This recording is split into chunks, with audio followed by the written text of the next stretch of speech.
कुछ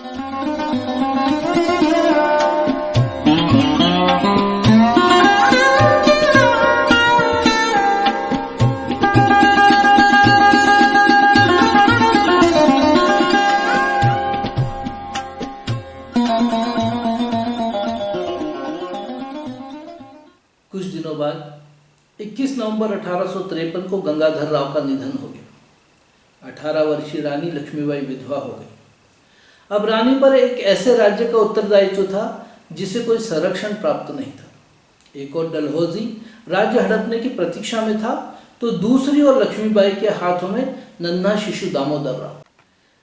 कुछ समय बाद मार्च 1854 में डलहौजी का आदेश पहुंचा। उसमें लिखा था कि उत्तराधिकारी को गोद लेने के स्वर्गीय महाराज गंगाधर राव के अधिकार को कंपनी मान्यता नहीं देती। अतः झांसी को ब्रिटिश प्रांतों में विलीन करने का निश्चय किया गया है। रानी को किला खाली कर देना चाहिए और नगर में स्थित महल में रहना चाहिए। रानी को 5,000 रुपये मासिक की पेंशन दी जाएगी। इस पर रानी ने जवाब दिया, नहीं, असंभव, मैं अपनी झांसी नहीं दूंगी।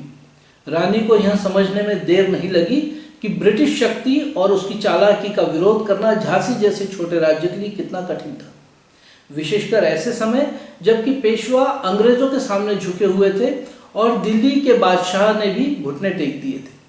अब रानी की दिनचर्या बदल गई थी। वो प्रातः 4 बजे से 8 बजे तक का समय स्नान, पूजा, ध्यान और प्रार्थना करती। 8 से 11 बजे तक वह घुड़सवारी करती, बंदूक, तलवार और तीर चलाने का अभ्यास करती। इस अभ्यास के समय रानी घोड़े की लगाम अपने दांतों में दबाए रहती थी। रानी लक्ष्मीबाई ने अपने राज्य की भौगोलिक स्थिति, सामरिक महत्व के क्षेत्रों तथा ब्रिटिश के साथ लड़ाई में पंजाब की सिख सेना के गठन का सावधानीपूर्वक अध्ययन किया था। जो लोग गूंगे रहकर अत्याचार तथा अन्याय सहन करते हैं, वे जीवित रहकर भी मृतक के समान हैं। न्याय का सम्मान नैतिकता का गुण है और अन्याय के समक्ष झुकना कायरता। वे सभी राजा जो पुत्र न होने के कारण अपने राज्य खो चुके थे, उनके परिवार के सदस्य, उनके आश्रित, उनकी भंग हुई सेना के सैनिक, शुभचिंतक सभी असंतोष से उबल रहे थे।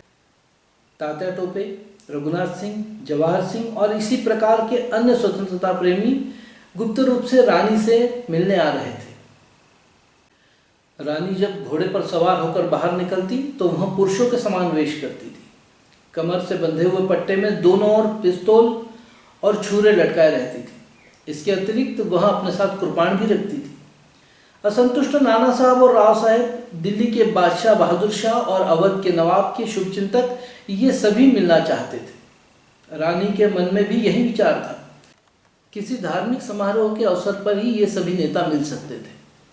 अब गोद लिए गए पुत्र दामोदर राव के यज्ञों को संस्कार करने की व्यवस्थाएं की गई। राज्य के ब्रिटिश अधिकारी को एक आवेदन पत्र भेजा गया। खजाने में दामोदर राव के नाम पर 6 लाख रुपए थे। आवेदन में धार्मिक समारोह के लिए 1 लाख रुपए निकालने की अनुमति मांगी गई। ब्रिटिश अधिकारी ने कहा कि दामोदर राव अभी छोटे हैं, यदि 4 व्यक्ति जमानत देकर मुझे संतोष दिलाए तो राशि दी जाएगी। रानी ने अपमान का यह घूंट भी पी लिया और राशि प्राप्त की। नेतागण धार्मिक समारोह के लिए एकत्र हुए। जब नेताओं की बैठक चल रही थी, तब महिलाएं महल के चारों ओर कड़ी निगरानी रखे हुए थी। फरवरी माह की एक रात को तात्या टोपे रानी से मिल आए। वे अपने साथ एक पर्चा लाए थे जिसमें लिखा था कि अब अधिक क्षति उठाना असंभव है। सीने में भोंके गए छुरे को हम कब तक बर्दाश्त कर सकते हैं? उठो और न्याय के लिए बलिदान देने को तैयार हो जाओ। कुछ निष्ठुर शासकों ने इस देश को गुलाम बना रखा है, उन्हें खदेड़ दो, देश को आज़ाद करो, अपना अधिकार प्राप्त करो। रानी ने महसूस किया कि समय अभी उपयुक्त नहीं है, पर तात्या ने कहा कि सेना में इतना तीव्र असंतोष है कि राशि जुटाना अधिक कठिन नहीं होगा। यह असंतोष हिंदू और मुसलमान दोनों सैनिकों में था, क्योंकि हिंदुओं को तिलक लगाने की अनुमति नहीं थी और मुस्लिम सैनिकों को सुअर की चर्बी मिले हुए कारतूसों का उपयोग करने के लिए बाध्य किया जा रहा था। तात्या ने कहा कि शस्त्र और गोला बारूद तैयार है। यह निश्चय किया गया कि संपूर्ण देश में जनता रविवार 31 मई को विद्रोह करे। कमल के फूल को क्रांति का प्रतीक चुना गया। रोटी भी क्रांति का चिन्ह बन गई। क्रांति का यह संदेश फैलाने का तरीका यह था कि एक नगर से भेजी जाने वाली रोटी दूसरे नगर में स्वीकार की जाती और उसके स्थान पर अन्य रोटी दूसरे नगर भेजी जाती। रोटी और कमल का यह प्रयोग सफलता से जारी था, किंतु बैरकपुर में निर्धारित दिन के पूर्व ही उपद्रव भड़क उठा। 10 मई को मेरठ में भी विद्रोह की चिंगारी भड़क उठी। मेरठ और दिल्ली में भारतीय सेना मिल गई और उसने दिल्ली की गद्दी पर अधिकार जमा लिया। बहादुर शाह को भारत का सम्राट घोषित कर दिया गया।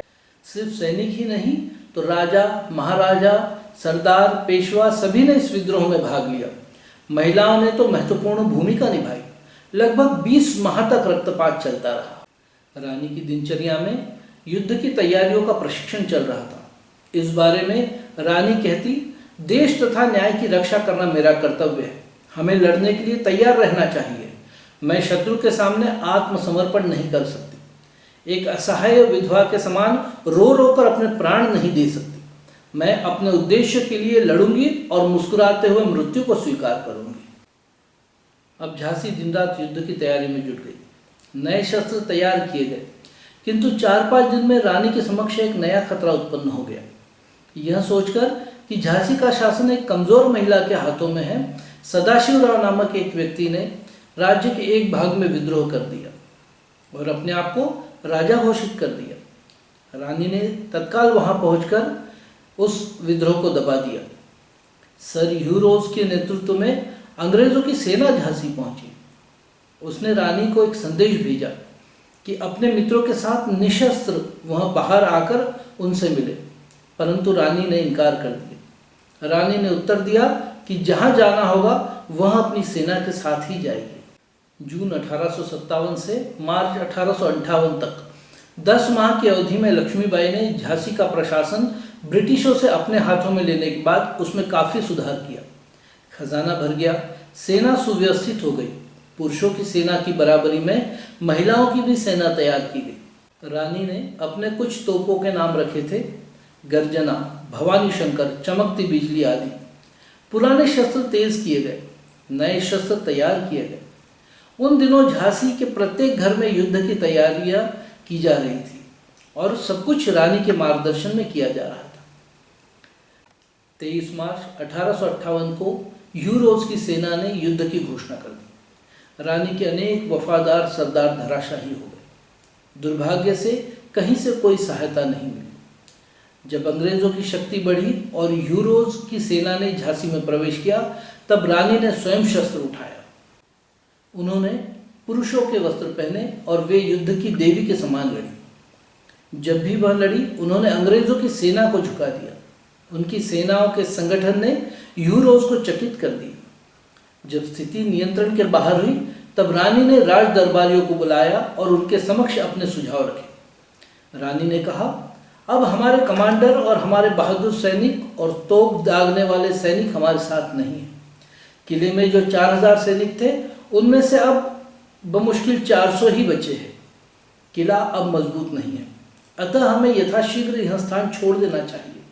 हमें एक सेना का गठन करना चाहिए और तब पुनः हमला करना चाहिए। सभी इस बात पर सहमत हो गए। कुछ योद्धाओं के साथ रानी शत्रुओं की पंक्तियों को चीरती हुई झांसी से निकल गई।